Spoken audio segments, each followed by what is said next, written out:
KF-21 무장발사 단거리 공대공 무장 국산화 방향 내부 무장창에 단거리 미사일 못 넣는 F-35. 당국이 국내 기술로 개발 중인 초음속 전투기 KF-21 보라매의 무장 비행시험을 성공적으로 수행했다. 방위사업청은 28일 KF-21이 공군 3훈련 비행단에서 이륙해 남해 상공에서 진행한 공대공 무장분리 시험 공중기총발사 시험을 성공적으로 수행했다고 밝혔다. KF-21 CJ 2호기는 이날 오전 10시 54분에 이륙해 해군 3함대 해양수산부 남해지방해양경찰청이 지원하에 중거리 공대공 미사일 시험탄에 대한 무장 분리 시험을 수행하고 오후 12시 9분 착륙했다. 제3호기는 오전 11시 18분 이륙해 100여 발의 공중기총 발사 시험을 수행하고 오후 12시 32분 복귀했다. 기총 발사 시험은 기총 시스템의 성능과 발사 시 항공기 손상 여부 등을 확인하는 시험이다. 이날 시험 비행 중 특별한 문제점은 나타나지 않았다고 방사청은 전했다. 이번 시험은 전투기에서 무장을 분리하거나 기총을 발사할 때 발생할 수 있는 기체 구조, 엔진, 공기역학적 특성 변화 등을 점검해 안전성 여부를 검증하고 무장 운용과 관련된 항공전자 시스템의 정상 작동 확인을 목적으로 이루어졌다. 방사청은 지난해 7월 최초 비행 이후 약 150여 회의 비행시험을 수행하면서 KF-21의 초음속 비행 능력과 AESA, 레이더를 비롯한 첨단 항공전자 성능을 성공적으로 검증해왔다며 이날 무장비행시험을 성공적으로 착수하게 됨에 따라 미래 대한민국 영공수호의 주역이 될 KF-21이 완전한 전투기로 한 걸음 더 나아갔다고 강조했다. 그러면서 앞으로 KF-21은 전 비행 영역에서 단거리, 중거리 공대공 미사일 및 기총에 대한 시험을 통해 무장의 안정성과 성능에 대한 검증을 이어갈 것. 이라며 중장기적으로는 국산 무장들도 개발 계획에 따라 단계적으로 체계 통합해 운영할 계획이라고 설명했다. 이 초음속 전투기 KF-21 AIM-2000 단거리 무장분리 시험도 첫 성공. 국산 초음속 전투기 KF-21 보라매가 중거리에 이어 단거리 공대공 무장 분리 시험도 처음 성공했다. 5일 방위사업청과 공군은 KF-21 CJ 2호기가 비행 중 AIM-2000 단거리 공대공 미사일 시험탄을 분리하는 시험을 수행하는 모습을 담은 영상을 유튜브에 공개했다. AIM-2000 무장 분리 시험은 전날 남해 상공에서 이루어졌다. 무장 분리 시험은 전투기에서 무장을 분리할 때 발생할 수 있는 기체 구조, 엔진, 공기역학적 특성 변화 등을 점검해 안전성 여부를 검증하고 무장 운용과 관련된 항공전자 시스템이 정상적으로 작동하는지 확인하는 목적의 시험이다. 이번 시험 비행 중 특별한 문제점은 나타나지 않아 정상적으로 종료됐다.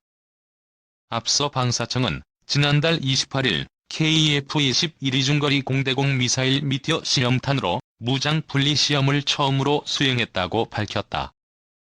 작년 7월 처음으로 날아오른 KF-21은 이후 150여 회 비행 시험을 수행하면서 초음속 비행 능력과 야간 비행 성능을 입증했고 능동형 전자주사식 위상배열 레이더를 탑재해 시험 비행에 성공한 데 이어 무장 비행 시험 범위도 확대하고 있다.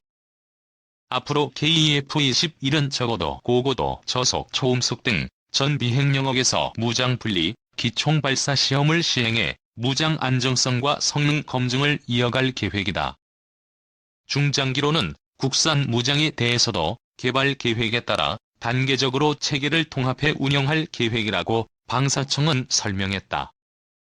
한편 공동개발국인 인도네시아는 작년 11월에 이어 석 달 만에 분담금을 추가로 납부한 것으로 전해졌다. 군 소식통은 인도네시아가 올해 확보한 분담금 예산 400억 원을 지난 2월에 납부했다고 말했다. 인도네시아는 2019년 1월 이후에 분담금을 내지 않다가 작년 11월에 94억 원을 지급했다. 3. 비싸게 샀지만 사실상 미국 소유 전투기 한국은 봉인가? 과도한 도입 비용에 따른 예산 낭비, F-35A 가격이 양산으로 낮아지리라는 것은 주지의 사실이었다. 그런데도 국방부는 록히드 마틴과의 3차 MOA를 체결하면서 F-35A를 고정가로 도입하기로 변경함으로써 F-35A의 가격 하락에 따른 비용 절감을 포기했다. 고정 가격은 기체 1대당 1211억 원가량 된다. 그런데 록히드 마틴 F-35 사업팀이 작성한 보고서에 따르면 한국군이 도입할 초도 생산 대당 가격은 1060억 원이었다. 한편 2019년 10월 29일 미 국방부는 F-35A B-CRAT 10-34 2021-2022년 인도분 478대를 39조 8천억 원에 도입하기로 했다. 대당 평균 831억 원으로 한국이 F-35A의 도입을 서두르지 않았다면 도입가를 9,160억 원에서 1조 5,200억 원 정도 낮출 수 있었다. 최근에도 미 의회와 국방부 내에서조차 도입 가격이 비싸고 운영 유지비의 부담이 큰데 반해서 작전 효용성은 낮은 F-35 사업을 중단하거나 도입 대수를 대폭 축소해야 한다는 주장이 제기되고 있다. 그런데도 오직 한국만 비싼 가격의 도입을 강행함으로써 미국과 록히드 마틴의 봉이 되어 국제사회의 웃음거리가 되고 있다. 절충교역의 실패에 따른 2중 3중 추가 예산 낭비. 국방부는 F-35A 도입을 위해 작전 요구 성능의 스텔스 기능을 추가함에 따라 협상 방식이 공개경쟁 입찰에서 F-35A만 협상에 참여하는 수의계약으로 바뀌었다. 그 결과 한국은 대미 협상에서 을의 처지로 전락했고 첨단 항공기술 확보에 실패하고 절충교역 규모에서도 역대 최악을 기록했다. 국방부는 F-35A의 절충교역은 보라매의 기술 이전 14억 달러, 군통신 위성 설계, 제작, 발사 21억 달러 등 총 38억 달러라고 밝혔다. 이를 사실로 받아들인다고 해도 국방부와 록히드 마틴이 군통신 위성 비용을 F-35A 가격 인하 시 한국이 돌려받아야 할 비용으로 상계 처리하기로 합의했기 때문에 군위성 통신은 한국이 유상 구매한 것으로 된다. 따라서 군통신 위성 비용 21억 달러는 절충교역에 해당하지 않으며 절충교역 액수는 17억 달러로 낮아진다. 결국 F-35A의 절충교역 규모는 구매 액수의 27%로 F-15K의 84%에 비해서 현저히 낮고 한국 정부가 F-35A 도입으로 선회하기 직전에 도입하기로 했던 F-15SE의 절충교역 규모 약 40억 달러의 40%에 지나지 않는다. 따라서 F-15K 도입 때의 절충교역 84%를 기준으로 한다면 F-35A 도입으로 약 4조 원 이상을 F-15SE가 제시한 절충교역 액수를 기준으로 한다면 약 25달러, 약 3조 원을 포기한 것으로 된다. 국방부의 무능으로 무려 3에서 4조 원에 달하는 예산을 미국과 록히드 마틴에 바친 셈이다. 또한 F-35A 구매로 확보하려고 했던 KF-21 사업의 핵심 기술인 4대 항전 장비 AESA 레이더와 적외선 탐색, 추적 장비, 전자광학 표적 추적 장비, 전자파 방해 장비와 체계 통합 기술을 국내 기술로 개발하게 됨으로써 KF-21 사업의 비용 부담과 사업의 지체를 가져오는 유무형의 손해를 떠안게 됐다. 한국 정부의 요청으로 2022년부터 시작된 F-35A 후속 군수지원 사업 비용은 총 6억 7,500만 달러다. 미 국방부 안보협력국은 2020년 4월에 한국의 요구로 F-35A 관련 장비에 대한 후속 지원과 서비스 판매를 승인했다고 밝혔다. 그런데 후속 군수 지원은 엔진, 무기에 대한 후속 지원과 서비스, 출판, 기술 문건, 지원 장비, 여분, 수리용 부품, 수리 후 반송, 시험 장비, 소프트웨어 전달과 지원, 인력 훈련 장비, 미정부와 계약 업체들의 군수 지원 등이어서 국방부가 F-35A 도입 협상에서 을의 처지를 자초하지 않았더라면 얼마든지 절충교역을 통해 따낼 수 있었던 사안들이다. 실제로 F-15K는 절충 교역으로 엔진, 무장, 부품, 각종 하드웨어와 소프트웨어 설계 등을 F-15에서도 부품 제작, 군수 지원, 엔진 지원 등을 따낼 수 있었던 전례로 볼 때 F-35E도 후속 군수 지원 등을 얼마든지 절충 교역으로 따낼 수 있었을 것이다. 미국의 강압에 의한 성능 개량에 따른 비용 추가 부담. 2022년부터 시작되는 F-35E의 성능 개량 비용은 3,700억 원에 달한다. 그런데 F-35의 성능 개량은 미국의 요구에 따라 진행되는 것이다. 방사청은 F-35E의 성능 개량은 F-35E의 모든 운용국에게 일원화된 형상 적용을 요구하는 F-35E 개발 프로그램에 따른 것으로 한국 자체의 성능 개량 요구는 없다고 밝히고 있다. SBS도 F-35E의 성능 개량은 2020년 미국의 통보에 따른 것이며 2020년 중후반에 공대함 미사일 등 4가지 무장 관련 장비를 추가 장착하고 항공전자 소프트웨어를 업그레이드하는 작업으로 이번에 성능 개량을 하지 않으면 2차, 3차 개량도 할 수 없는 구조라 공군과 방사청이 울며 겨자 먹기로 응하는 것을 검토 중이라고 보도했다. F-35E 성능 개량의 세부 내용은 비공개다. 그러나 미국이 링크-16의 전속 능력과 암호기를 개선하는 성능 개량을 완료한 점, 또 한국을 비롯한 동맹국에 2022년 1월부터 새로운 암호기를 적용하겠다고 통보한 점, 록히드 마틴이 밝힌 F-35E 성능 개량 계획을 종합해보면 성능 개량 내용은 링크-16 성능 개량과 F-35 전투기 편대 간 전술정보 데이터 링크인 다기능 첨단 데이터 링크 장착 등이 중심을 이루고 있는 것으로 보인다. 또 북한의 이동식 표적 타격을 위한 SDB-2 페이브웨이-이나 합동 타격 미사일 운용을 위한 성능 개량이 포함되어 있을 수 있다.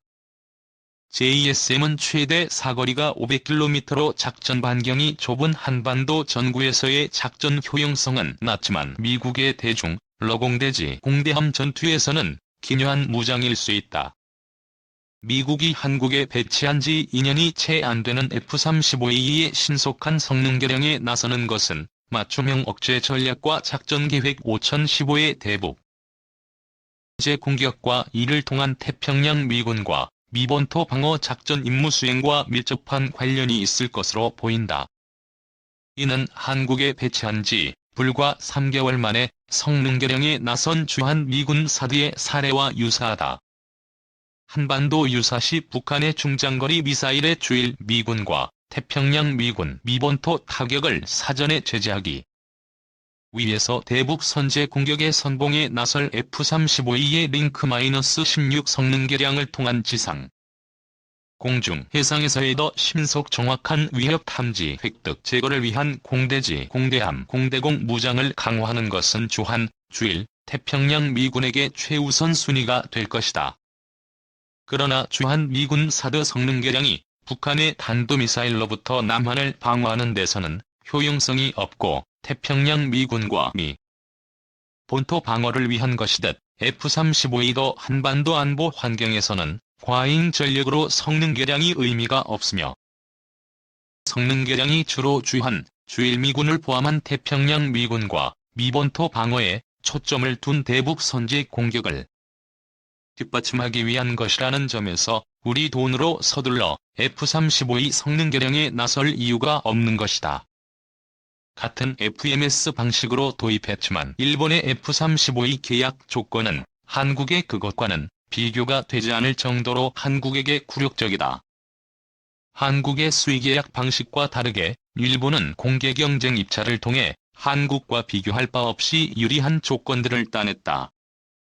한국은 40대를 완제품으로 들여오고 첨단 항공 기술을 받지 못하지만 일본은 4대만 완제품으로 들여오고 38대를 일본에서 생산하기로 했으며 첨단 항공 기술을 확보했다. 한국은 창정비 권한이 없는 반면 일본은 창정비 권한을 확보해 F-35E 창정비 등에서 한국의 대일 종속은 불가피하다.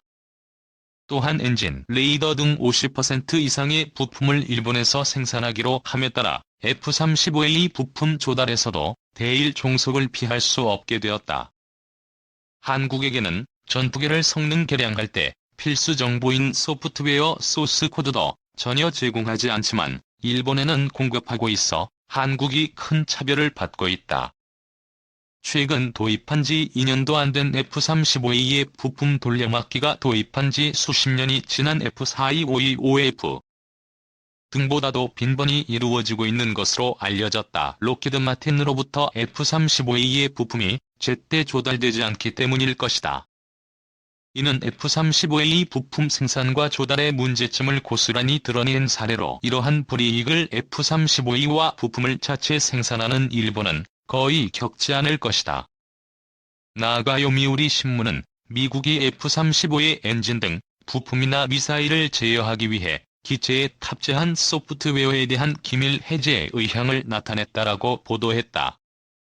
현재 미국이 독점하고 있는 F-35A의 소프트웨어를 포함해 소스 코드를 모두 일본에 전수하겠다는 것이다. 조선일보 2019년 4월 19일 비록 일본의 차세대 전투기의 공동 개발을 조건으로 한 제안이지만 일본이 이를 받아들이면 향후 F-35A의 소프트웨어 성능 개량에서 일본은 비용과 시간 낭비를 현저히 줄일 수 있다. 그러나 한국은 매번 성능 개량 비용을 부담하면서도 미국의 요구와 제공 범위 안에서만 성능 개량을 해야 하는 불이익을 감수해야 한다.